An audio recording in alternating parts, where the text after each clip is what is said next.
Welcome back to Boilers and Beyond. I'm Jordan Jones. After nearly 7 months of waiting, Purdue basketball plays a game this week. That's the topic of today's show here. The Boilermakers head to Lexington for an exhibition with 9th-ranked Kentucky, Friday, 6 p.m., SEC Network. We'll talk about the big showdown and look at the biggest questions that Purdue will look to answer during the two exhibition games. Going to be a lot of basketball talk today. We'll also dive into a little bit of the state of Purdue football right now after a really poor showing on Saturday as Purdue enters what really might be the last winnable game of the season. If you don't already, be sure to follow the show on Twitter at BoilersBeyond. Come join the conversation throughout basketball season. Be live tweeting every game, be having plenty of thoughts, commentary throughout the year. Join the conversation there. You can always send in questions for the show. Basketball, football, general Purdue Athletics stuff, college sports. Send it to me there on Twitter. Email the show, boilersandbeyondpod@gmail.com. And be sure to subscribe wherever you get your podcasts. You won't want to miss a thing throughout this basketball season. Subscribe so you don't miss anything. Look, Purdue and Kentucky, this is a really, really high-level exhibition game. The NCAA allowing games like this has been a really positive development for everyone involved. It's good for the teams. For a long time, it was that you couldn't play Division I competition in these exhibitions, that you had to play a Division II, a Division III, an NAIA, something like that. And then we got into the secret scrimmage era. Who didn't love just refreshing Twitter and Gold and Black, trying to figure out, hey, did Purdue beat West Virginia? Did Purdue beat Providence? Did Purdue beat Cincinnati? I remember some of those over the years. I remember... Purdue lost to Providence, and Providence had a guy commit 9 fouls or something in the game, trying to guard Travion Williams and Zach Edey.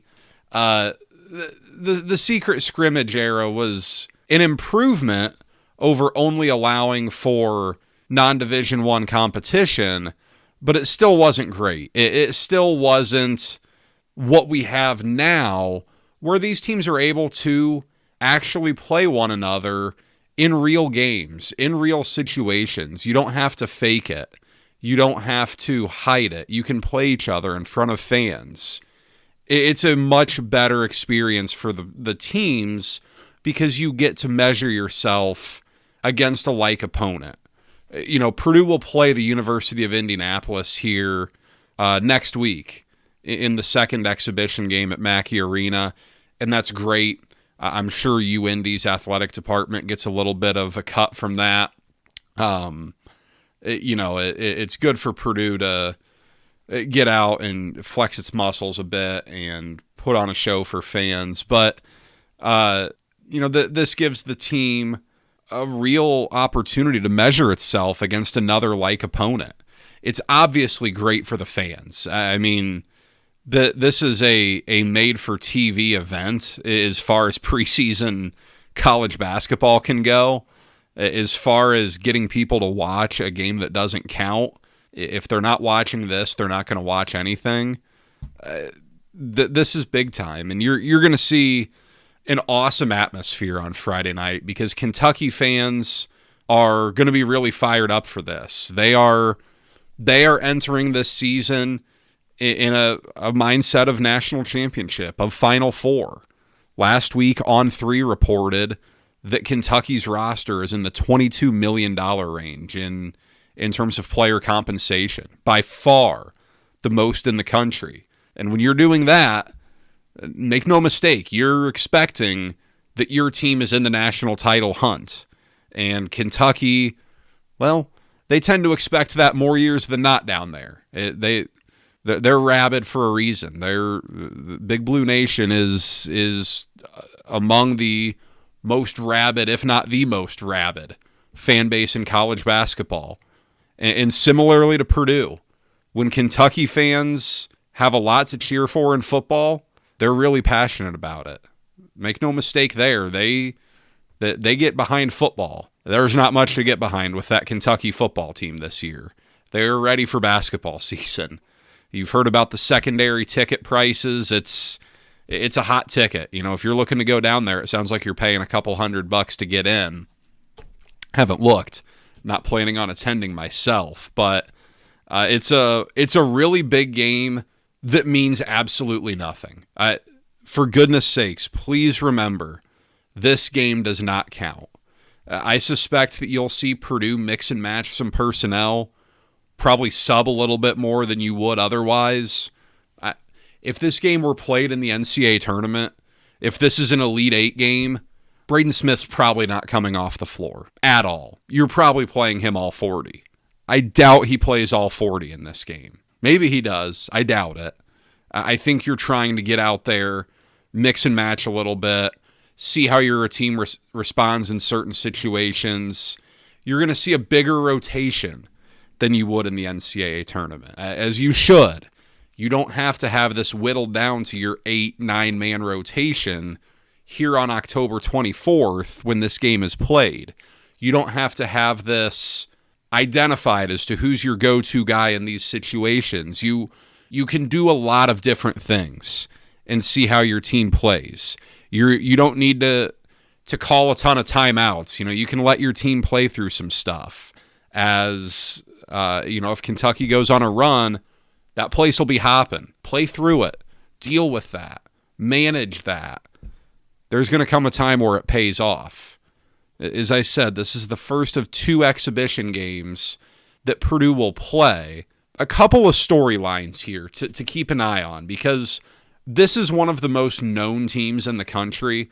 We'll talk about this a little bit more here next week on the Purdue basketball preview episode. Maybe we'll do that.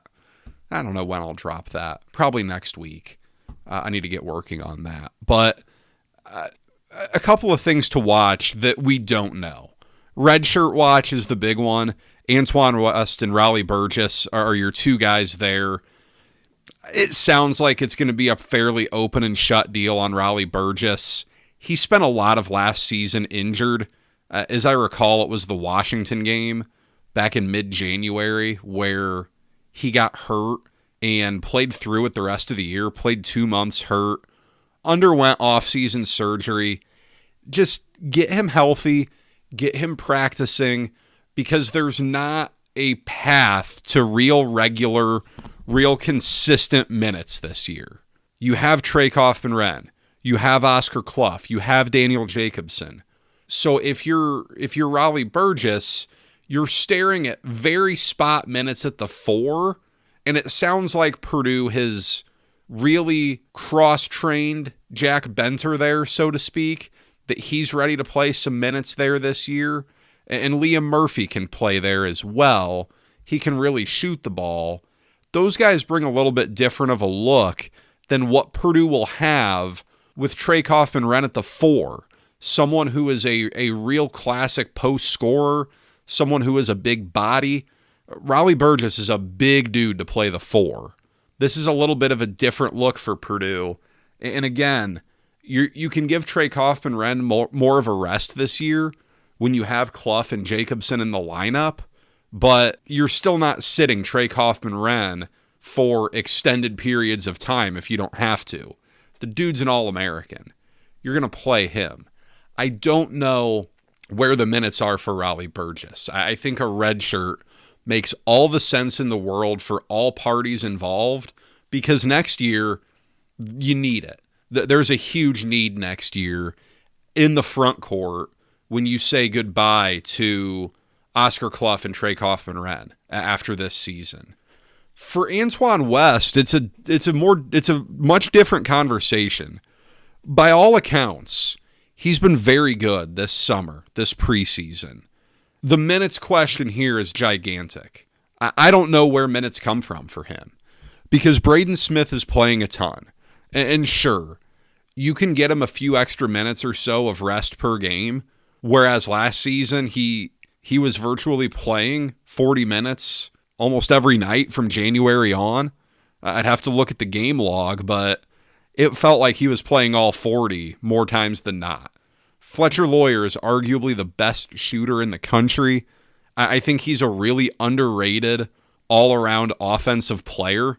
He can score at every level, and he's a very gravitational piece. What do I mean by that? He's someone that the defense has to pay a ton of attention to, because if you leave him, he is going to burn you. He is proven enough of a shooter, maybe the most proven shooter in America at this point. You can't leave him. He scored double figures in all but 5 games last year. He's a really good player. And for as important as he is for what he does in terms of stat sheet production, he's just as important for what he does to help other guys stuff the stat sheet. Because when you're running ball screen action, when you're running the Braden Smith, Trey Kaufman-Renn ball screen action, when you're running stuff with Oscar Clough there, when you're moving Braden Smith around and you're allowing him to pick his battles, you can't help off of Fletcher Loyer to help on Braden Smith. That doesn't work. Braden Smith's going to find him for an open 3 every time, and that's a battle if you're the defense you're not willing to trade off, because a wide open 3 for Fletcher Loyer is probably like 1.5, maybe 2 points per possession. You can't do that. That's a losing formula. You're not sitting him much more. He played 30 minutes a game last year. You're not sitting Fletcher Loyer much more than you already are. Maybe that'll go down to 27, 28. I doubt it goes below that. By all accounts, CJ Cox, Jakari Harris look really good. Look primed for a step forward this year, to have really nice sophomore leaps. All the reports you get, everything you hear, really positive on those two. And then you have Omer Meyer. Is your backup point guard. Does he get minutes elsewhere? He's a really talented guy.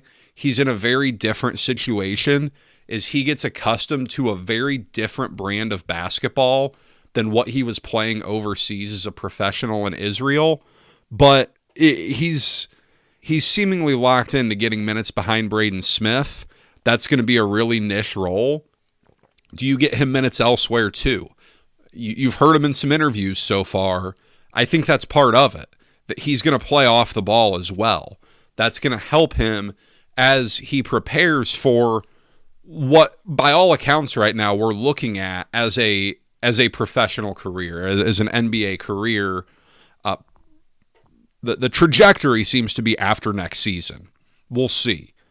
But when it comes to Antoine West, those are 5 guards I just listed off there. And of course, you do have Jack Benter, who can play the 3. He can absolutely play the 3.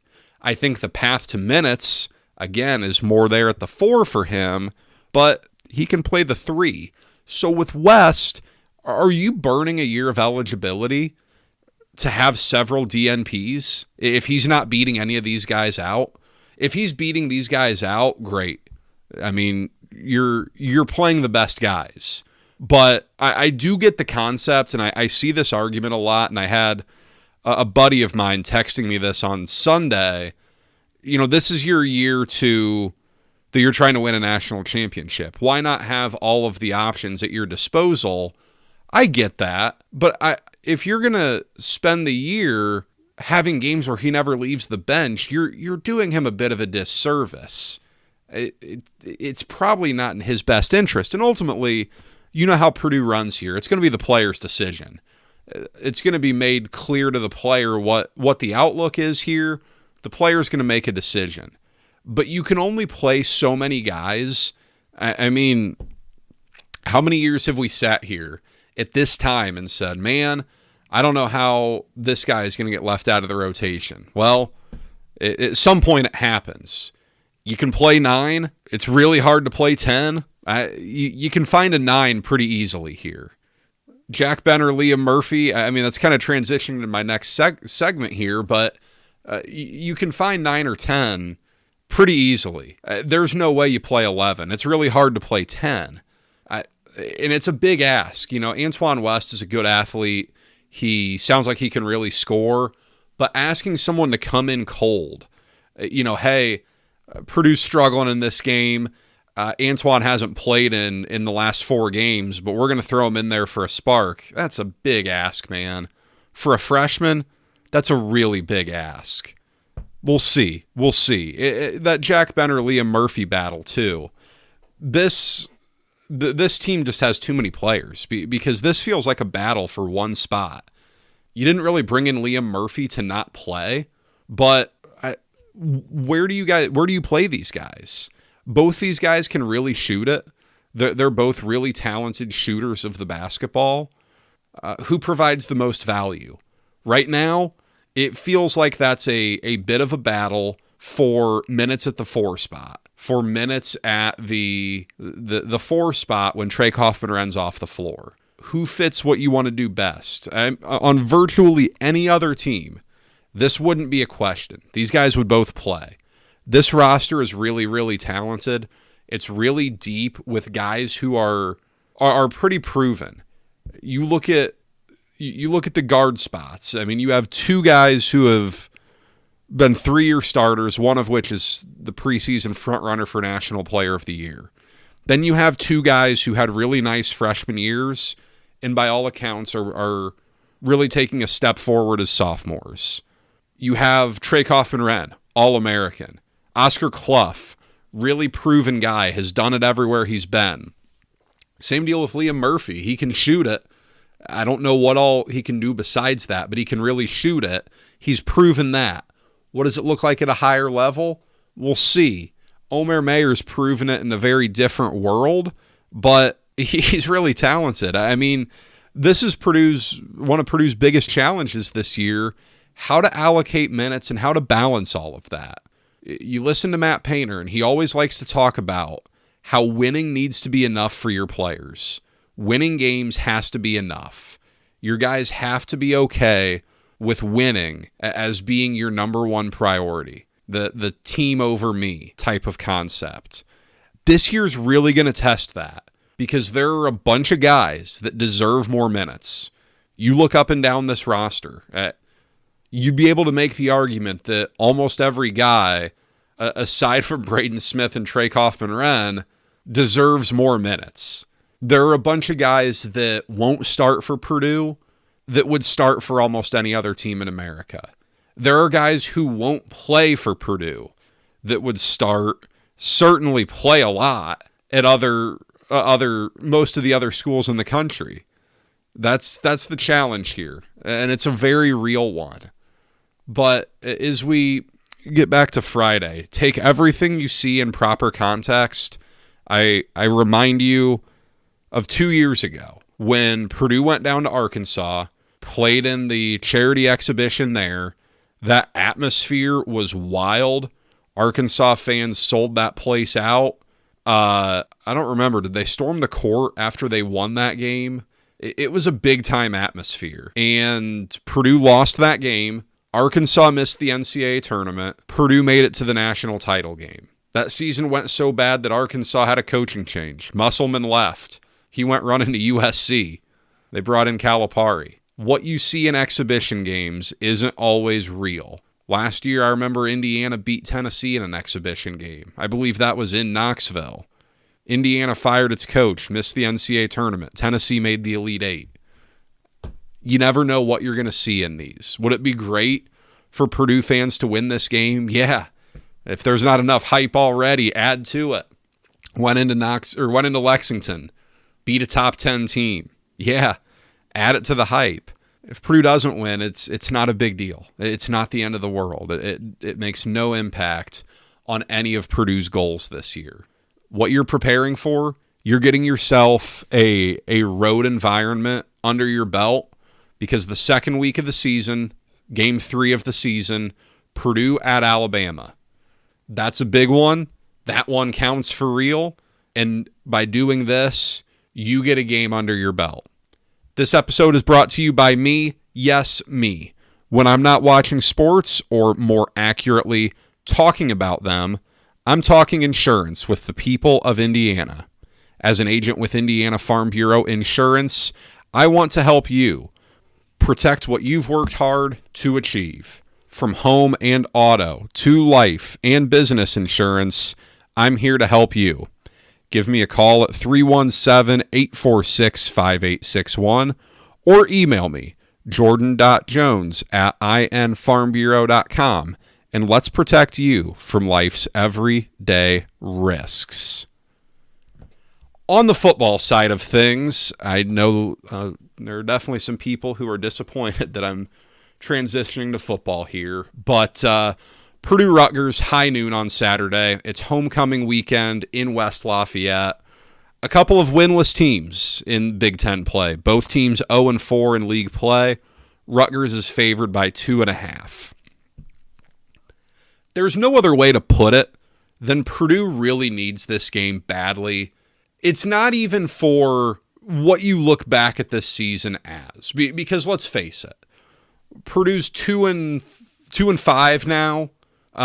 You're not going to look back on this season as a particularly good one in Purdue history.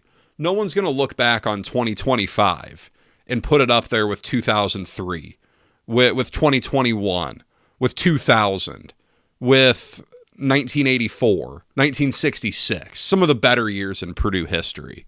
I'm missing some, obviously. No one's going to do that. Before the season, I pointed out that it would be really detrimental for Purdue to go 2-10 because that implied the most likely way to 2-10 would be you win your first two, you beat Ball State, you beat Southern Illinois, you get fans a little excited. You get them at least feeling good. Hey, they're improved from last year. This team still is, mind you. But then you go and lose your next 10. And that's a big blow. And that's what Purdue's staring down the chambers of real quick, because let's be real about this schedule. Look at who Purdue plays in November. You go to Michigan. That's a night game in Ann Arbor. Purdue's won there, twice since 1968? Don't know that I feel great about that. Ohio State at home. You're not winning that. Ohio State's fantastic. You go to Washington. That's a cross-country trip. Your 7th game in as many weeks against a good Washington team. Not great. They're pretty good. And then you get Indiana at home. Number 2 team in the country right now. This is probably your last chance at winning a game. Again, does beating Rutgers drastically change where this program is? No. Does it change really anything from an internal standpoint of where Purdue looks at it at needing to improve and what Purdue does this offseason to try to make this roster better? No, not at all. Will it shift the fan base's mood dramatically? Probably not. But does it give fans one reason to be optimistic about the future? Does it give fans one good fall afternoon? It's supposed to be 60 degrees. The leaves are turning here. It's going to be crisp in the morning. You're going to be in sweatshirt weather for kickoff. This is what college football is all about. Can you go out and give them a win? And when that email goes out to renew season tickets, make them think of that? Yeah. Purdue's fan base has been really loyal, really committed through a couple of really rough seasons here. This has been rough, man. I mean, you go back to 2023 and 4-8, 1-11. Now you're 2-5. I'm not going to do the math on the fly. That's not my skill set. That's a pretty poor winning percentage, especially when you look at the last year and a half here. The tenor is rough. I look at message boards, look at Twitter. Understandably so. Purdue fans are fed up, especially with last week's performance. A win is really, really needed. This is a game Purdue absolutely can win. Rutgers is not particularly good. Sure, it beat 2 MAC teams. It beat an FCS team in the non-conference. It's lost all 4 of its Big Ten games. Oregon just put up 750 yards of offense on Rutgers. Washington almost reached the 600-yard mark. Only 2 of the 7 teams Rutgers has played have been held below 30 points, that being Miami, Ohio, and Norfolk State. It's a bad Rutgers defense. The offense on the other end, pretty decent. Ethan Kaliakmanis started his career at Minnesota. Now he's in his 2nd year at Rutgers. He's pretty good. But there's a reason this is a 2.5-point spread. This is fairly toss-up here. it appears that Purdue's going to be rolling with Malachi Singleton. Barry Odom spoke to the media Monday in his weekly press conference, referred to Ryan Brown as doubtful. We'll see. Obviously, that can change, but guys don't typically get called doubtful and end up playing. If Malachi Singleton plays, this marks the 9th straight year where Purdue did not start the same quarterback in all 12 games. Most of those years have been due to injury, mind you. But, kind of a curious stat that tells you a lot about where Purdue football has been over some of that time. Let's see what Singleton can do here, man. There was some good last week in the second half. There was some bad last week in the second half. Purdue has to figure out what it has in the quarterback room. This should be a good evaluation point for where Malachi Singleton stands, because you get both him and Ryan Brown back next year. Do you feel like you have a guy there that can really help you win, that you can win games because of? Not that you can win games with, that you can win games because of. There's a difference. I don't know that answer right now. I don't know that anyone knows that answer right now. I know which way I would lean, gun to my head, but there's still 5 games this year to figure out some of those answers. Who's the backup if Brown can't go? Maybe Bennett Meredith? Evans Chuba? I don't know. You don't really want to get down to your third string quarterback in the game that you feel like is your last winnable game of the year. But this is gut check time, man. You got to have this one. Purdue can't afford to lose it. You just can't afford to lose that much momentum. Not that you came into this year with much momentum to begin with, but there was some excitement after the 2-0 start. You competed well. You presented yourself well against USC. You should have won at Minnesota, but you gave fans a reason to think, boy, they should have won. We're not that far off. Last week is a step backwards. Can you get back? Can you climb that mountain just a little bit? Another step or two this week. Purdue's got to have it. I had a couple of questions here to close things out. Neither are particularly cheerful, but it tells you where Purdue fans are at. If Purdue goes 2-10, how many games does it need to win next year to save Barry Odom's job? Look, I don't think that's on the table at all. That would be a $20 million buyout or so after year 2. I don't know that Purdue's really thrilled about doing that. Granted, you're seeing some pretty nuts buyouts being paid across the country. James Franklin just got $50 million. It sure sounds like Mike Norvell is about to get $55 million. Billy Napier just got north of 20. Luke Fickell, see if they hold on to him or not. His is in the 25 range. But even more than that, at some point, you have to try to grow with your coach. Firing Ryan Walters was the right move.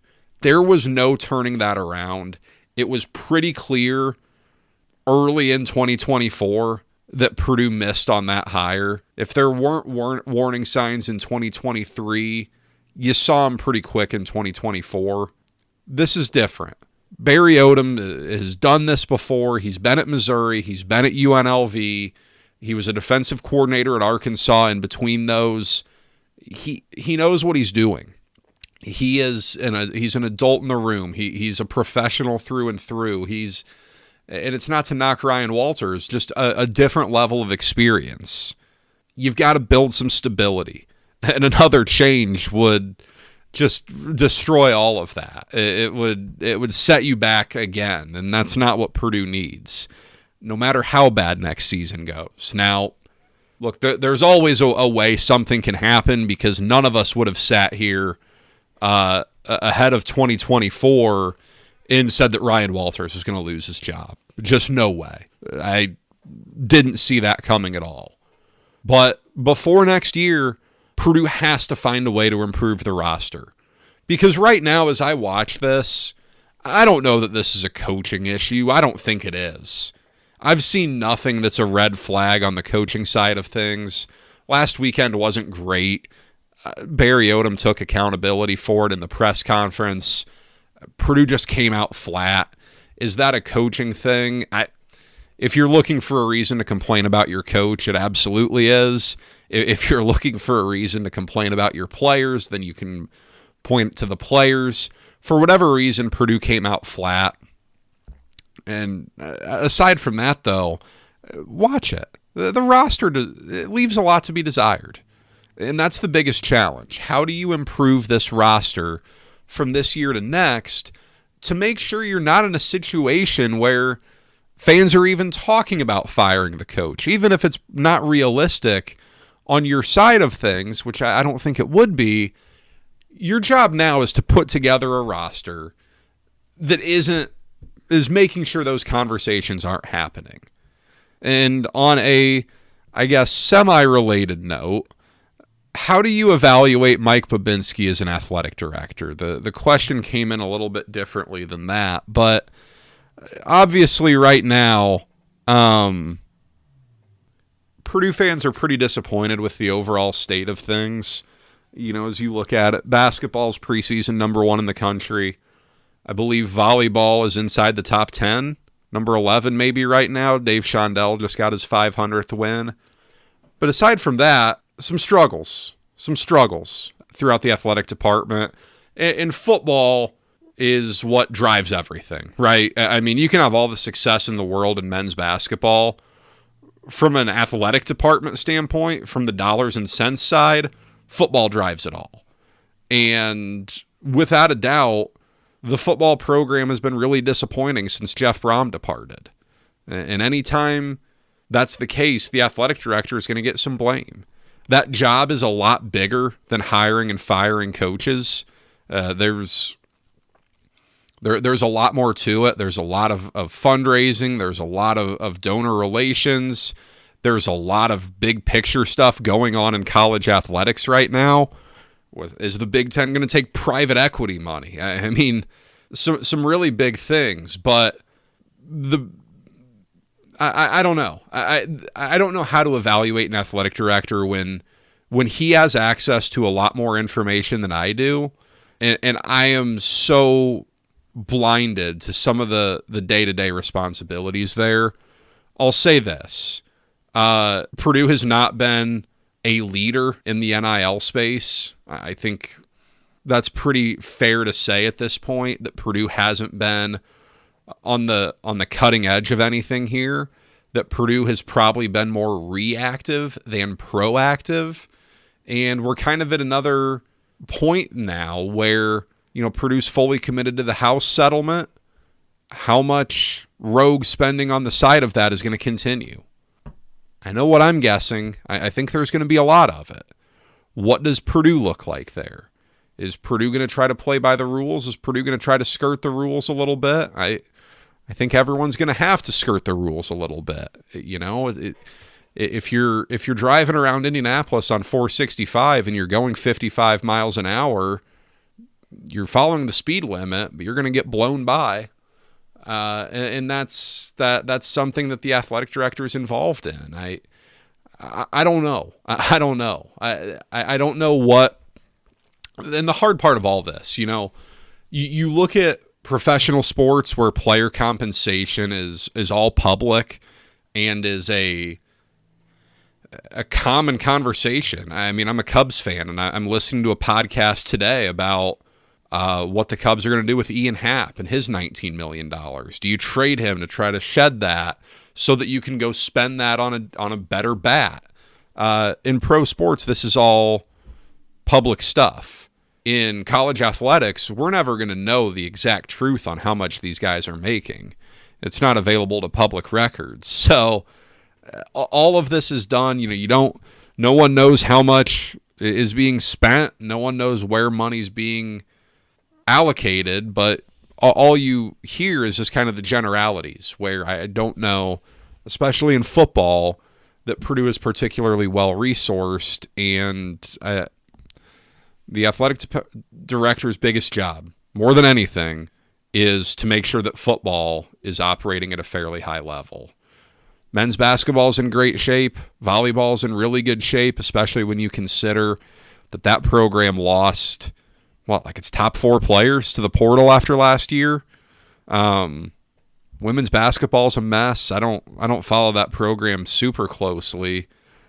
It doesn't seem like much is going well there. So, there are a lot of sports that aren't particularly winning, but there are 2 sports that really, really matter more than the rest. Purdue's doing really well in one of them. It's got a ways to go in the other. Mike Babinski is undoubtedly towards the end of his time at Purdue. Like, his contract goes another year or 2.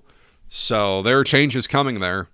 And we'll see what the future holds for Purdue. But that's all I've got for today, guys. I'll be back probably on Sunday. We will talk about the Purdue-Kentucky game. Talk in good detail about that one. Talk about Purdue-Rutgers. This is the busiest month and a half of the year here on the podcast. Football, basketball, double barrel action.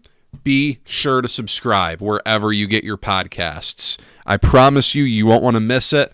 Hey, as this season gets going, if you got a Purdue friend in your life who's talking about Boilermaker basketball, tell them to subscribe to the podcast. We're always happy to have more people come listen, come join the conversation, send me questions, Twitter @BoilersBeyond, email the show, boilersandbeyondpod@gmail.com. Until next week, guys, enjoy this weekend's games. Fun weekend lies ahead.